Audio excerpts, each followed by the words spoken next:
You're listening to the AFTERBUZZ TV network, now the largest new media platform on the web, and your #1 source for after-show entertainment. Very good, Gene. Johnson.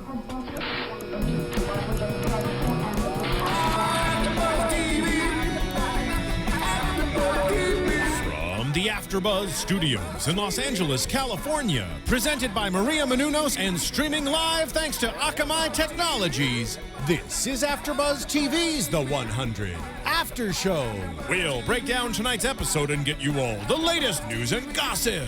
And now, another post-game wrap-up show for your favorite TV show. It's AFTERBUZZ TV's The 100 After Show.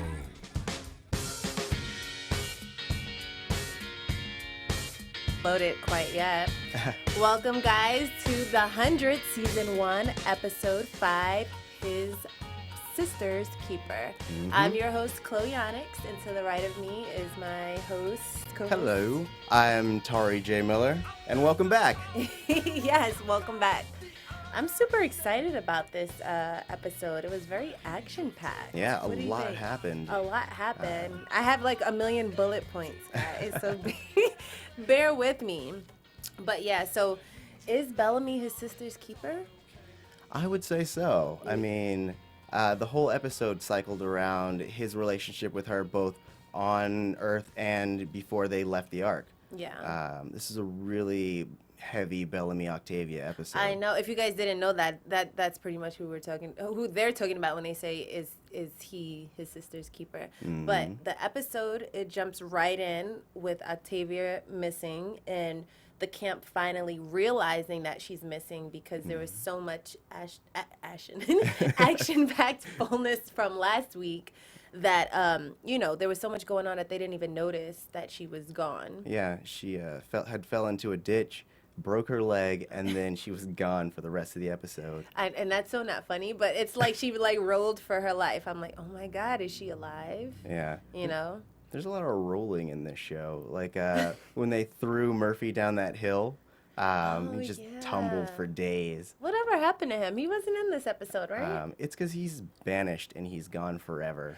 You know what I like to think of this show as? And What? Kurt, tell me if I'm right. Comment, let us know how we're doing as well. But every time I watch this show, I think of it like a modern Lord of the Flies. Yes. You've read that book, right? I have, yeah. Actually, the producer, Jason Rothenberger. See, we're all like the tongue over here, guys. Please forgive us. But Jason Rothenberg said that one of his biggest inspirations for this story when he was developing it was the Lord of the Flies. He said he wanted to be part kind of Game of Thrones, part Lord of the Flies, part Lost, because those are his top shows and or book. Yeah, no, it definitely takes me back to high school and I'm reading it and I'm like, oh my God, they want to they're deserted on this island and they need to figure out how to survive. It's super Lord of the Flies, but that's a very good FYI. I didn't know that, guys. Yeah. Now we all know that. So Octavia wakes up in this dungeon, and as we see, or even a little glimpse of the last episode, we saw that a grounder had actually found her. Yeah. And brought her to this dungeon. And then the very first scene is he has this sword that's sweltering at the end. It's heated up and it looks like he's gonna kill her. And she wakes up and her leg is healed. Yeah.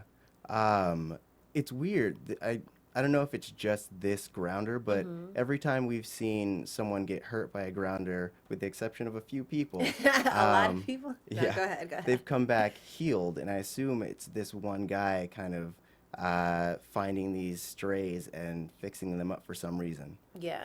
And I don't know, throughout the episode, it seems like this one particular grounder has a very weird dynamic relationship with Octavia. It's a back and forth struggle, I'm helping you, but you can't go anywhere. Right.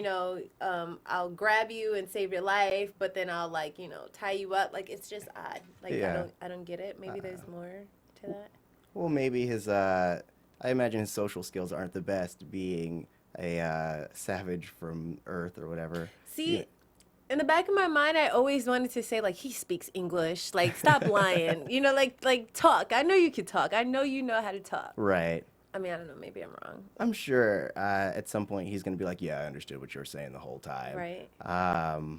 But I think it would be more interesting if he couldn't, and you had to figure out what his deal was without him ever having to say it out loud. You know? I just thought he was a typical guy. You know how guys just look at females?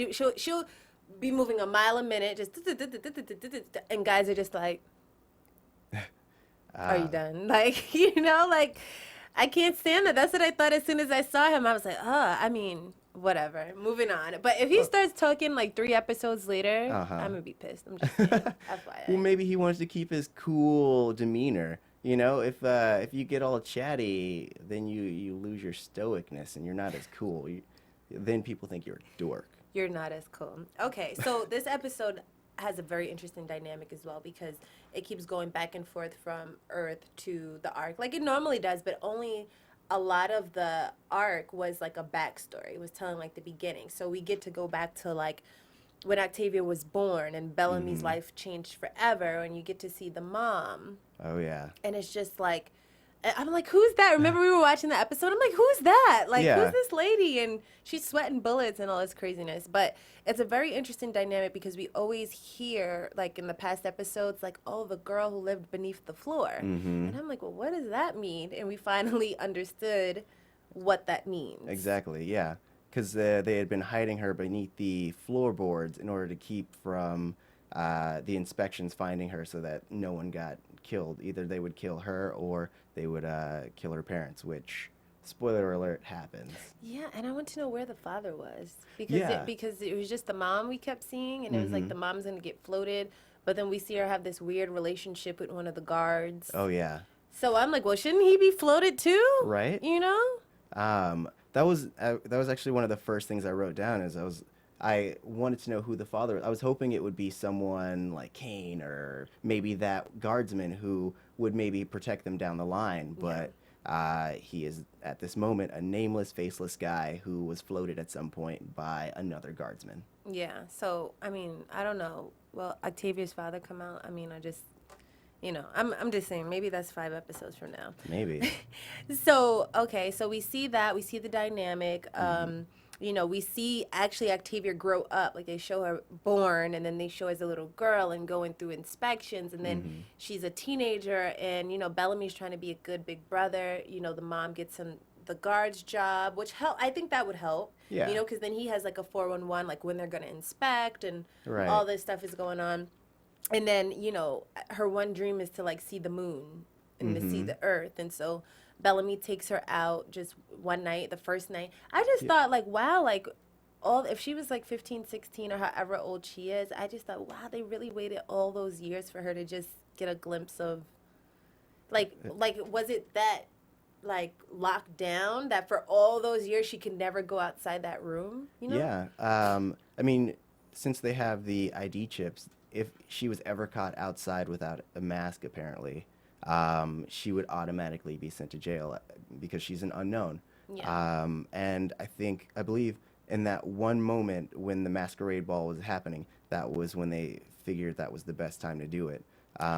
Before then, I mean, when was it? And that makes me think, like, how many children are being born on the Ark that are just, like, living underneath the floor or just don't have an ID chip or, you know, like, illegals, I guess? Yeah. Like, it's just... Well, that's something I was thinking about is in the middle of the masquerade, the guardsmen come in and start checking everyone's chips. So it makes me think that it's some kind of elaborate ruse to get all the stray children to come out and then they can catch them. Yeah, that's... I don't know. I just feel like, well, how many people are having these extra babies? Like, I mean, dang. I mean, if you... all right, I would feel like the citizens need to take some responsibility and go, you know, like, birth control. I mean, we did have that here. We have that now in the world. Like, you know, ways to make sure you don't have another child. I guess, look at China, right? I mean, they can only have one child, and yet... It happens. Yeah, it happened. I mean, they're not being floated off the world, but, I mean, you know, I guess, okay, another story. Well, I mean, it made me curious as well because no one noticed that this woman was pregnant. Like, it takes 9 months to make a baby. Exactly. And it's like this big surprise. I mean, maybe they just assumed she was, like, eating too much. Or I feel like there's ways to hide it. I guess so. Well, no, because then I feel like, no, because actually in high school, I remember this girl who was pregnant, and she would, in the middle of the summertime, every day she would come to school with like, what do you call it? Like a bubble coat. Like in the winter in New York, I'm from New York, guys. In the winters in New York, we wear like bubble coats or North Faces. They're just like big, bulky jackets. Yeah. They're honestly ugly, but they keep you warm, you know, and they're just big and puffy. It makes you look fat, but you know, we all know nobody was fat. The jacket's just poofy. And she would wear this every single day, all day through school, because she was 9 months pregnant. Right. And we were in like 10th grade. And so I don't know if she thought she was hiding it. I mean, we all knew. Yeah. But it was just like, I don't know, maybe some people didn't know. I mean, yeah. I mean, I assume that when the mom didn't have to leave, she would just kind of stay inside and make Bellamy get whatever she needed. Get whatever she needed, Yeah. or wear a bubble coat. Yeah. I mean, out on the ark, just walking around inside all day with a coat. I don't know. Yeah, no one's going to look but twice. That's a good point. Like, how would someone not notice that? Yeah. But then that opens up a whole nother can of worms in that, like, what do they do when they find out that you're pregnant with another kid? Like, I know. I mean, what are the rules in that regard? Maybe it is like you get rid of the kid. Yeah. I don't know. But moving along. Yeah, let's not get into that now. Keeping on topic here. So now they have on Earth, they have this huge mission going because they finally realize that Octavia is gone. And Bellamy is just, he's kind of like the king, the chief, the head honcho. He puts together this team, and they're out there looking for Octavia. And along the way, like, one of the search party members is like pulled up into the trees. It was like Batman status. Like, he dropped down from the trees, grabbed him up, and next thing you know, a body falls to the ground. And it's like, yeah. And I'm like, well, how advanced are these grounders who've been hit by radiation, and they're obvious, like, yeah. I'm like, well, dang, like you said, Batman style, like, it was silent, like, it's like, it just came out the fog, and it was like, gone. Yeah. And everybody's like, well, where did he go? Let's spread out. And then, like, 1 minute later, it's like, boom, body hits the ground. Oh, yeah. I'm like, wow, that's intense. Yeah. I mean, that was a really good moment because up until now, you've just kind of seen the grounders skulking about. Yeah. But you really got a sense of how much of a hunter they are. Yeah. In the how way much they want to kill the 100. Yeah. Yeah. Because, like, especially when they were leading them into the traps, it was some top tier stuff, and I assume they use those kind of things for animals, because I don't think that they had set up a bunch of human traps before anyone else came onto the planet. Exactly. So while the 100 troops that are out are getting killed, right? Because it's not just that one guy; it's like a girl and craziness. Yeah. While they're out there and in war or battle, for lack of better words, we see that Raven and Clarke are on their own little mission because, as we know from last episode, Bellamy had threw the radio in the water. He didn't want any contact with the Ark. They find the radio, and it's, of course, not working. And so now Raven and Clarke are on a mission to find some kind of gadget in order to get the radio working so that they can contact the Ark. Right. And so they go to the bunker that Finn has been holding up camp in, and they find a radio car. Yes. Which was pretty cool to kind of bring back our modern day technology into their world and see how they can make it work. Exactly. So once they have that going on, then the most interesting part of that whole scene is when Raven goes, this is little gadget. Like, this Finn made this. And so Clarke is like, yeah, Finn made that. And then she goes on and she doesn't say anything, but she realizes that something's going on. And actually she realizes before they even get there that something is off with Finn. Yeah. Like when they're breaking up to go on these two little adventures of, we need to save Octavia and we need to go ahead and find something to transmit for this radio. Yeah. Raven's like trying to kiss Finn and like, I love you. And like, he's just not receptive. Like, it's just very like, I love you. And then he looks over to Clarke, like, like, it's just weird. And so I feel like she notices from the beginning that something's not right with Finn. Right. And, she lets him go off on the search team, and once she finds this thing, what is that? Do you know what that is? It was, I think he had folded metal into the shape of the two-headed deer. So it was like origami, but with metal. But there were two things. There was the deer, and then it was like this little black, for lack of better words, it looked like a flower puff. Right. The one that he made for Raven. The one, no. The one that he made for Clarke. Oh, yes. And Raven found it in the, what do you call it? What did you call that place? In the bunker. Bunker. Raven found it in the bunker, and she knew that Finn had made that for Clarke. Right. And so she holds it to herself. But I was like, oh, shit, she about to beat her ass. That's the first thing I thought to my mind. Right. Like it's over. But she didn't say anything. She kept it cool, calm, and collective. I'm just, look. Yeah. I mean, what would you do? You're a guy, so this is perfect. What would you do in the situation of you left your home to go to a new world, you had a girlfriend at home, you thought that world was destroyed, you meet a new girl, and then, you start something with this new girl, and then lo and behold, your girlfriend from your home away from home pops up, and she's well and dandy and... Right. I'd probably wait a little longer. It kind of like what Raven said in that, like, he could have waited longer than 10 days. I mean, the arc was going to, go down anyway. So I probably would have waited until then. I would have been like, all right, it's been about 2 months. Everyone's dead. Let's do this.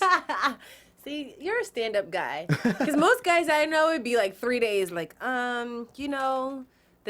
need to... scratch that itch that scratch. Is that right? Itch that yeah. Scratch that itch. Scratch that itch. I'm just saying, like, most guys are just very, like, I don't know. I feel like they're more physical creatures. Right. They can't wait that long. 10 days was a long time. Am I wrong? I mean, I will say that I mean, having been raised by all sisters, I am a little different. Stand-up guy. Stand-up guy, guys. Take Ladies, some notes. yeah. Take some notes, fellas. You can wait more than 10 days. Exactly. Give it a good 2 months. Wait till everyone's dead. That's the rule of thumb. Rule of thumb? If you're ever questioning, starting a new relationship with another girl and your girlfriend's on a space station that may or may not be alive and doesn't know where you are, you should give it 2 months. It's like the 3-day rule about calling people back. There you go. There you go. There you have it, people. Mm-hmm. So, okay, all of that happens. Raven's in a messed up place. They go back to camp, and she's working on the radio. Mm-hmm. And then, while we notice that the 100, I don't know another name to call them. Yeah, the 100. The 100 team that's out there, they hear a horn, like they're in the middle of fighting, or they see all of these grounders that are going to pretty much kill the rest of the squad that went out looking for Octavia. Yeah. And this horn goes off.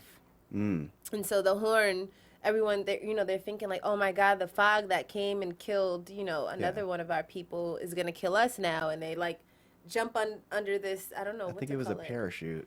Do you think that would have protected them? I feel like it wouldn't have, but... That's what I thought. I mean... I'm like, if this can eat through flesh, I think it can eat through plastic. Yeah. I mean... And it's not like it was just like a fall. It was like a hurricane of deadly mist. Like, yeah. So that thing would have blown away. They would have been all gagging on their own insides. I thought, like, dig a hole. I don't know. Run. I don't know. But jump under plastic parachute stuff. I don't know if that would work.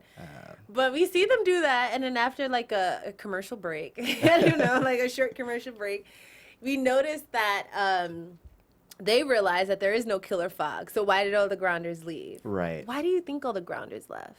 Because we do see them come back, and then it's just like, well, okay. Or it was one person who came back. Yes. So there was no fog, and this horn blew, which I don't know what that meant, and they just disappeared into the abyss. Right. What do you think that horn meant, or the calling, like? Well, I assume it was like a warning signal that they have amongst themselves. Mm-hmm. But then later you find out that the grounder that took Octavia was the one who blew it. Mm-hmm. Because they point that out when they knock him out, which is interesting. So it begs to question, why is he protecting them? So I really look forward to the development of this guy and seeing what his deal is.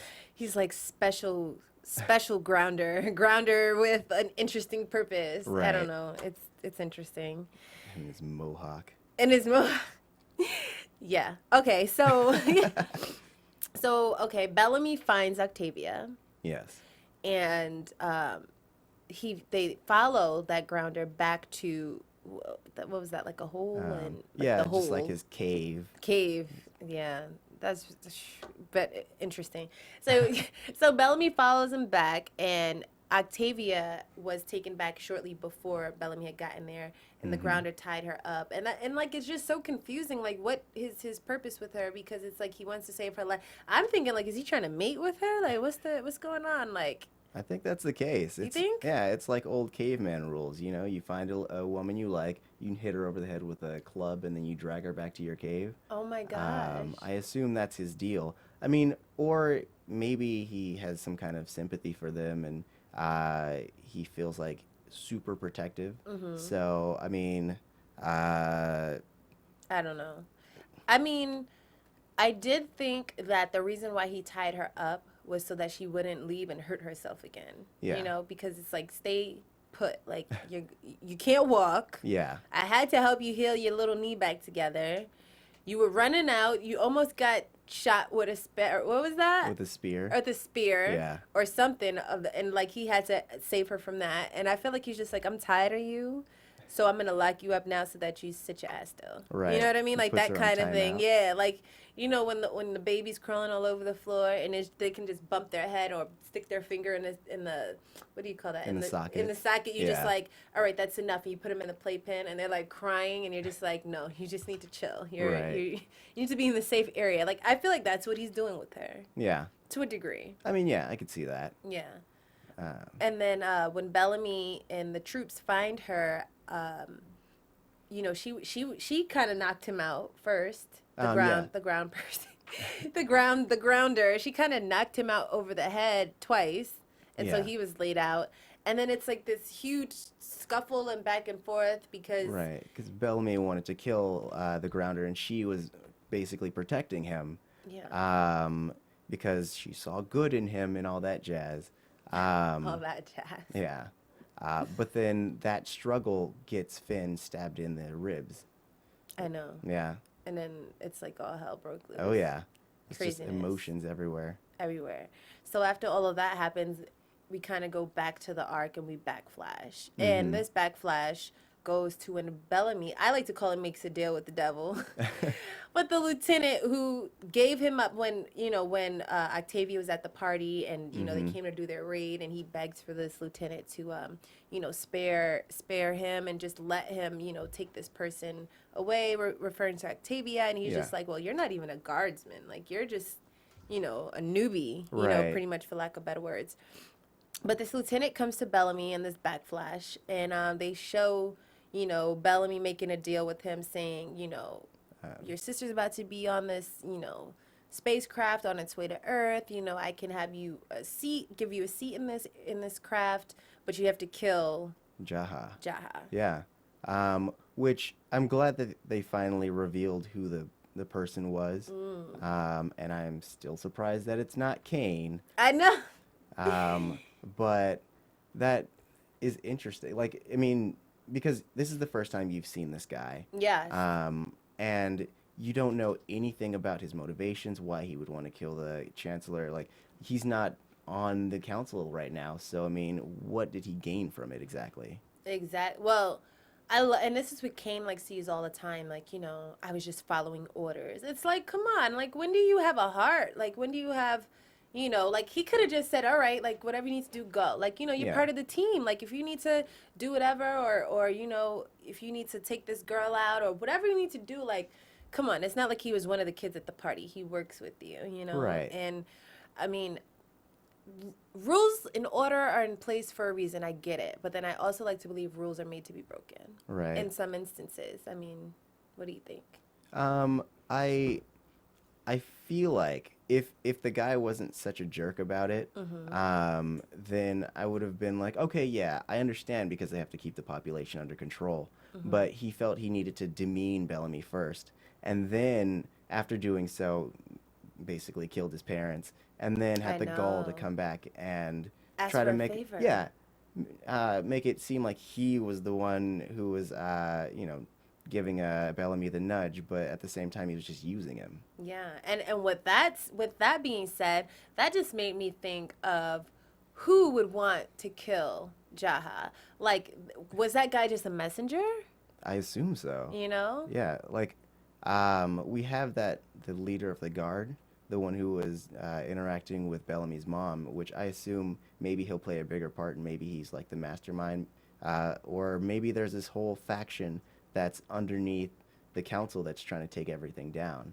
And with that, I want to get into predictions, because now I have some very interesting notions of what might happen next week. Okay, let's go. And now, your AfterBuzz TV predictions. So now I'm coming up with this whole theory in my mind, like, this lieutenant who wanted Bellamy to kill Jaha, you know, because he, like you said, what would he gain out of that? And it seemed like nothing. Yeah. But Kane would gain something out of that, becoming the next chancellor. Right. So I predict that somehow, some way, because think about what Bellamy is so afraid of. He's like, oh, if the Ark comes down here, or someone from the Ark comes down here, I'm going to be killed because I killed, well, she didn't really kill him. I shot Jaha, that's what he really should say. And he knows that, you know, his head is going to be wanted on a silver platter. Right. So I feel in some way, somehow, because we kind of did get a glimpse of next week's show, and we know that the Ark is going to make connection with Earth. And I don't know, I think someone's going to come down, and either Kane is going to want Bellamy's head, or yeah, definitely. I feel like Kane is going to have something to do with, because even in the clip, they showed like how Abby and Kane were going at it, and she's like, there's, you know, people are alive, and Kane is like, you know, your false hope, you know, because I feel like if Bellamy is alive and he tells them like, oh, so-and-so told me to kill Jaha, that could put him at risk. Right. You know? Well, I in a interview with Jason Rothenberg, he said that Bellamy and Jaha will meet, or at the very least, the consequences of those actions will essentially blow up at some point. So I'm really hoping that, I mean, the Chancellor is all about volunteering to do things, so I hope he tries to go down to Earth. I mean, he saw the flares. Yeah. So He saw it. Yeah, absolutely. So what are your predictions for next week? Because I think Kane is going to have his head ready to be on a platter once Bellamy's ready to tell, like, you know, like a trickle effect. Right. Yeah.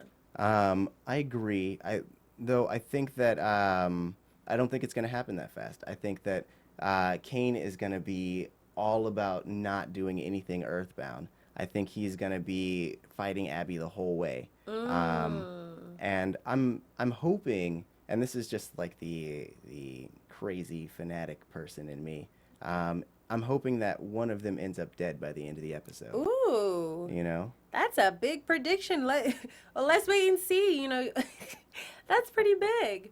I mean, I'm just saying. All right, guys. Well, that's a wrap up for tonight. I'm your host, Chloe Onyx. You can find me on Twitter at Chloe Onyx11 and on Instagram at Chloe Onyx. Where can they find you? And you can find me on Twitter at Tauri J. That's TaurijAY. And Facebook, because I like you.